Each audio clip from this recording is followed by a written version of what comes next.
One of the things I've observed working here for a number of years is that many of you are very much involved in your investments, and some people are very actively involved, watching the stock market channels all day long. Other people rely on advisors. Other people have their money socked away somewhere and don't really worry about it. Well, our next guest is one of those people that can help you whatever level of investing you might be involved in.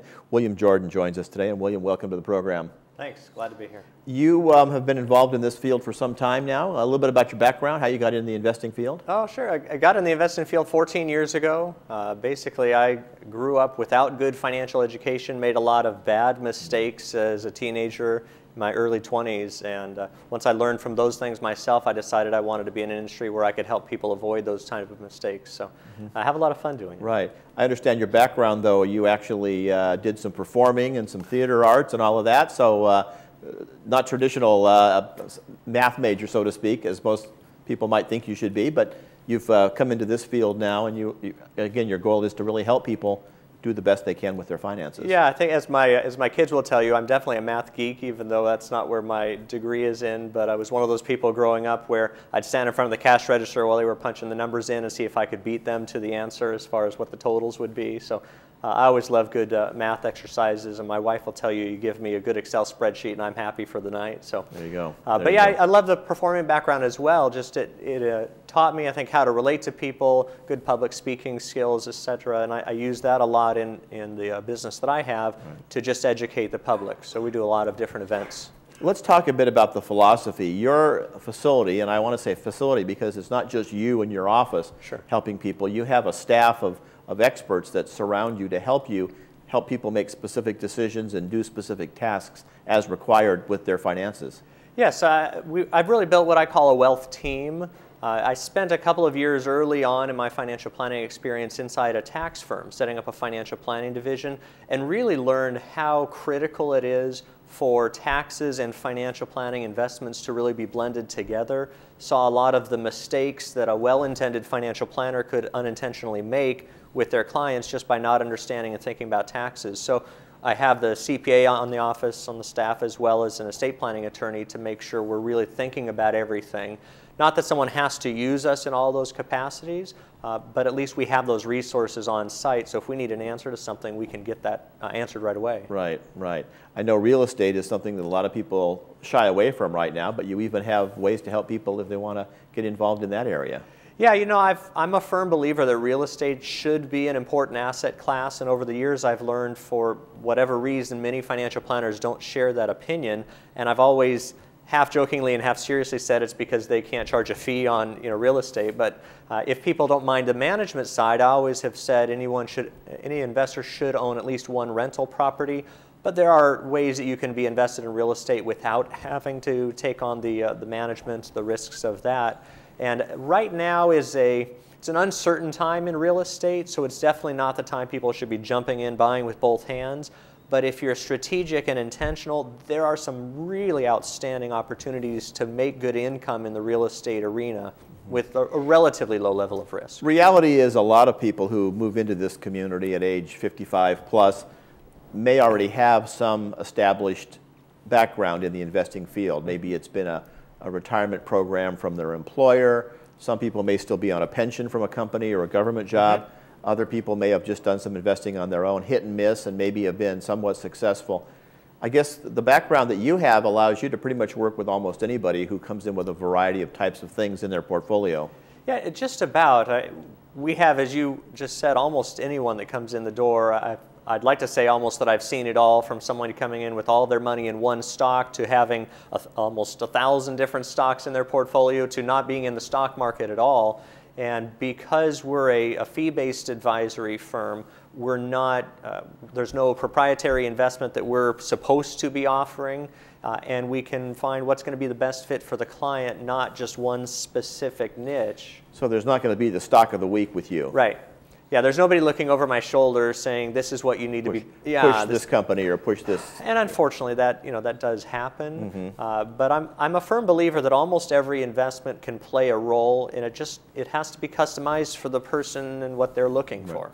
You mentioned that your fee base, is that based on the amount of dollars you're helping them to manage? Is it based on how much time you have to spend? How does that fee basis work? Yeah, it actually can vary, but the majority of the time it's a fee based on the assets that we're managing, and that depends on how much we're managing, the client's needs, expectations, the level of risk they're taking. So there can be some variance. I'm a firm believer that there can't be a one-size-fits-all in the financial planning world because everyone is different. Everyone's situation is unique, and while they'll be similar to other clients, if we just had one program and put everybody in that one program, that's when you have problems. Right, right. And I guess, unfortunately, that has happened for people in the investment field.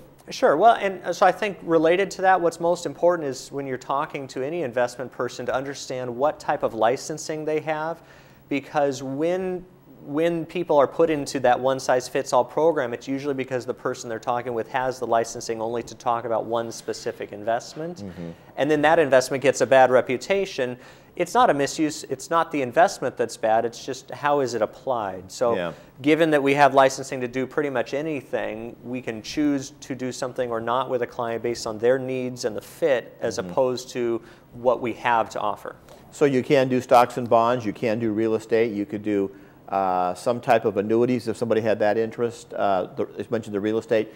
What's your take on precious metals, gold? There's a lot of advertising today on gold. Yeah. Do you have a vibe on that? Well, again, it's going to come back to the specific client. The question that I'll ask people when they're making an investment is, what's the purpose of this investment? Ultimately, you're investing money in something to generate income. The question is, when do you want the income? What do you want the income to do? And how much risk are you willing to take along the way? Gold is kind of the investment du jour right now, where it had a huge run-up, and so suddenly people are thinking, oh, I should be investing in gold. But as you and I both know, the average person in this country tends to buy investments when they're high and then sell them when they're low. Which is the reversal of what you should do. Which is the exact opposite of what you're supposed to be doing. Right. But it's the psychology of money. If I called you up and I said, I've got a great investment for you, it's just lost 50% in value, you'd hang up the phone on me. But if I tell you it's just run up 50%, now you want to hear more. And that's just the way that we're built, which is part of the role of a financial advisor, is to help try to take the emotion or the anxiety out of the process and bring professional management from an unbiased standpoint. Yeah. You mentioned that you've actually had people come in and have all their money in one stock. We've heard the unfortunate situations of people who worked for a company and the retirement fund of the company was in that company's stock. Yeah. If somebody's in that situation, can you help them sort of get out of that and diversify a little bit?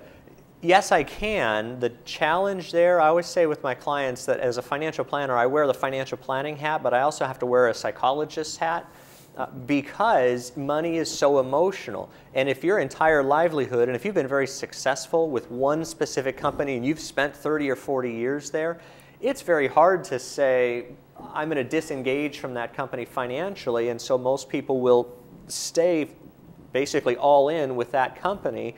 And it can work out phenomenally well, but there are too many examples of where it's worked out disastrously for that individual. And to me, I'm more focused on how do we reduce risk than take an extreme level of risk trying to really hit the ball out of the park, so to speak. Right. We're going to get you back for some more information in the next few weeks, but we thank you for coming by. If people want to find out more, they can contact you. You're nearby.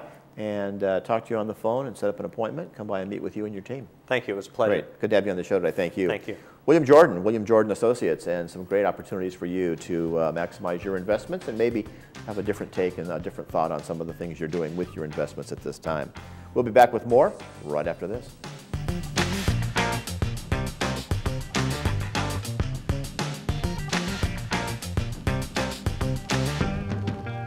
Thinking about your money, your investments, what's most important to you? Reaching for those last few percentage points of gain in a good market, or protecting from losing money in a bad market? If you are like me and my clients, you said protecting from losing money. I'm William Jordan, and at William Jordan Associates, we help our clients protect their assets while increasing their income.